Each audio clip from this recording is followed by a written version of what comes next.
Guys, astang na ako guys ba. Kani akong iring binuhi guys ba. Tulo nila kabuk guys. So kanilang usa guys, ako makitaan mabunta guys. Ari gid garden ako guys. Mukaon gini sa tangad.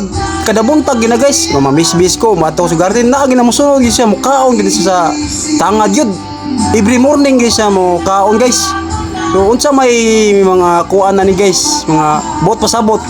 I-comment daw guys kana nakaswito ani guys kung unsay epekto silang lawas nga nung kani akong iring mukaon og tangad kada adlaw o katong usa niya guys ang iyang mama mukaon sad guys pero dili tangad dahon gyapon mo ni gitawag sa katong paragis ba mga balili mo ikanon na guys kada buntag sila guys asang inahan na ni kani siya guys tangad gid ha ang inahan na ni guys katong murag paragis o katong karabaw grass mao lang kanon guys kada buntag nila mga on gud kani siya mo ni akong bagong miyaw anak ni sa katong karanong iring. So kada buntag ni siya mo nakabungkag niya akong tangad oh.